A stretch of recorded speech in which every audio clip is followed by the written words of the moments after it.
নামক রাষ্ট্রের বিরুদ্ধে ভারতের যে ষড়যন্ত্র, এই ষড়যন্ত্র প্রথম শুরু হয় এখানে বিডিআর বিদ্রোহের নামে বা বিডিআর হত্যাকাণ্ডের নামে, পিলখানা হত্যাকাণ্ড। আমি এটাকে যদি বিডিআর বিদ্রোহ বলি, বিডিআর হত্যাকাণ্ড বলি, তাহলে বলতে হয় সেনাবাহিনী ভার্সেস আমাদের বিডিআর ভাইরা লড়াই হয়েছে। কিন্তু এটা আমরা সবাই বুঝতে পারছি এটা একটা ষড়যন্ত্র, ভারতীয় ষড়যন্ত্র। তাই আপনাদের কাছে অনুরোধ, এটাকে পিলখানা হত্যাকাণ্ড আপনারা বলবেন। পিলখানা হত্যাকাণ্ড, আমাদের এই পিলখানায় ভারতীয়দের হত্যাকাণ্ডের নেগেটিভ বদলে দিয়েছে যে আমাদের ভাইয়েরা ভাইদেরকে হত্যা করেছে।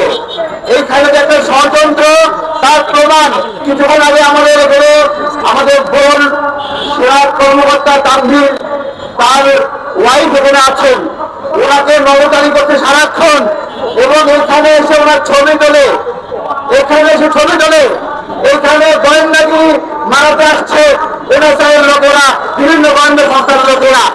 আমি বলবো এইরকম কাজ করেন না, আমরা কিন্তু আপনাদেরকে আটকায় রাখবো, এখানে আটকায় রাখবো।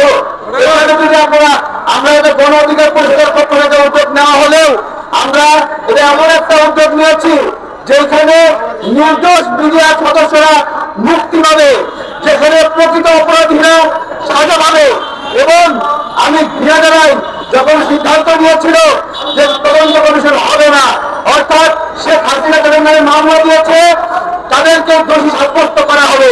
আমার কথা, শেখ হাসিনা হত্যাকাণ্ড ঘটিয়েছে, তাহলে শেখ হাসিনা তাদের নামে মামলা দিলে তারা কেমন দোষী হয়, এইটাই আমরা বদলাতে হবে। প্রকৃত অপরাধীকে ধরতে হলে ওইসব মামলাকে রিভিউ করতে হবে, রিভাইজ করতে হবে, নতুন করে মামলা করতে হবে, এইখানে জিজ্ঞাসা করতে হবে তাপসের কোন সম্পৃক্ততা আছে কিনা, জাহাঙ্গীর কবির নানকের সম্পৃক্ততা আছে কিনা, অথবা ওই দিন যে সকল সেনা অফিসার পিলখানার সামনে নীরব দর্শক দাঁড়িয়েছিল, তাদেরকে জিজ্ঞাসা করতে হবে তোমাদের শরীরে রক্ত ছিল না, দাঁড়িয়েছিল কেন, আমাদের ভাইদেরকে কেন বাধাই না, তাদেরকেও বিচারের আওতায় আনতে হবে। তারা তাদেরকে কারা কারা আদেশ দিয়েছিল যে চুপ করে বসে থাকো, সেইটা খুঁজে বের করতে হবে, সেদিন প্রকৃত বিচার হবে। ধন্যবাদ জানাই আমাকে কথা বলার সুযোগ করে দেওয়ার জন্য।